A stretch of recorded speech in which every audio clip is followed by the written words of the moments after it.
देख रहे हैं आपने न्यूज जनता की आवाज छठ मैया की स्पेशल स्टोरी। छठ पर्व षष्ठी का अपभ्रंश है। कार्तिक मास की अमावस्या को दिवाली मनाने के 6 दिन बाद कार्तिक शुक्ल को मनाए जाने के कारण इसे छठ कहा जाता है।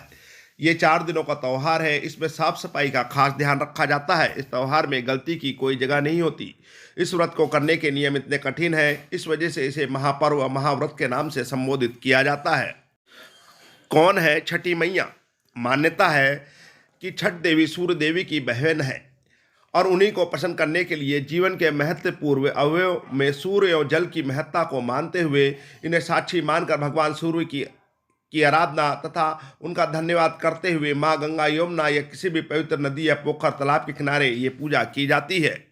मार्कंडेय पुराण में इस बात का उल्लेख मिलता है कि सृष्टि की आदिसृष्टि प्रकृति देवी ने अपने आप को 6 भागों में विभाजित किया है।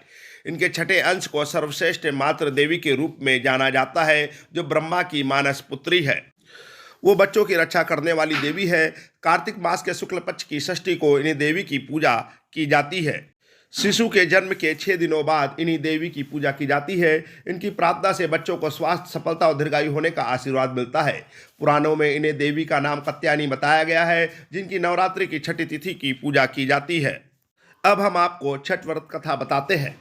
कथा के अनुसार प्रियव्रत नाम के एक राजा थे। उनकी पत्नी का नाम मालिनी था। दोनों में कोई संतान नहीं थी। इस बात से राजा और उसकी पत्नी बहुत दुखी रहते थे। उन्हें एक दिन संतान प्राप्ति की इच्छा से महर्षि कश्यप द्वारा प्रतिष्ठित यज्ञ करवाया। इस यज्ञ के फलस्वरूप रानी गर्भवती होगी। 9 महीने बाद संतान सुख को प्राप्त करने का समय आया तो रानी को मरा हुआ पुत्र प्राप्त हुआ। इस बात का पता चलने पर राजा को बहुत दुख हुआ। संतान शोक में वो आत्महत्या का मन बना लिया। लेकिन जैसे ही राजा ने आत्महत्या करने की कोशिश की, उनके सामने एक सुंदर देवी प्रकट हुई। देवी ने राजा को कहा कि मैं षष्ठी देवी हूँ, मैं लोगों को पुत्र का सौभाग्य प्रदान करती हूँ। इसके अलावा जो सच्चे भाव से मेरी पूजा करता है, मैं उसके सभी प्रकार के मनोरथ को पूर्ण कर देती हूँ। यदि तुम मेरी पूजा करोगे तो मैं तुम्हें पुत्र रत्न प्रदान करूंगी। देवी की बातों से प्रभावित होकर राजा ने उनकी आज्ञा का पालन किया। राजा और उसकी पत्नी ने कार्तिक शुक्ल की षष्ठी तिथि के दिन देवी षष्ठी की पूरे विधि विधान से पूजा की। इस पूजा के फलस्वरूप उन्हें एक सुंदर पुत्र की प्राप्ति हुई। तब इसे छठ का पावन पर्व मनाया जाने लगा। छठ व्रत के संदर्भ में एक अन्य कथा के अनुसार जब पांडव अपना सारा राजा पाट जुए में हार गए, तब द्रौपदी ने छठ व्रत रखा। इस व्रत के प्रभाव से उसकी मनोकामना पूरी हुई तथा पांडवों को राजपाट वापस मिल गया। जैसा कि हम लोग जानते हैं कि 2022 में 28 अक्टूबर से लेकर 30 अक्टूबर तक छठ पूजा का त्यौहार हर्षोल्लास और धूमधाम के साथ मनाया जाएगा। छठ पूजा त्यौहार हिंदुओं का पवित्र त्यौहार है। इस दिन सभी महिलाएं निर्जला व्रत का पालन करती है और गंगा घाट जाकर छठ मैया और भगवान सूर्य की पूजा विधि विधान के साथ करती है। ऐसा कहा जाता है कि छठ पूजा करने से पुत्र की उम्र लंबी हो जाती है, इसलिए महिलाएं इस पूजा को काफ़ी श्रद्धा और सच्चे मन से पूरा करती है।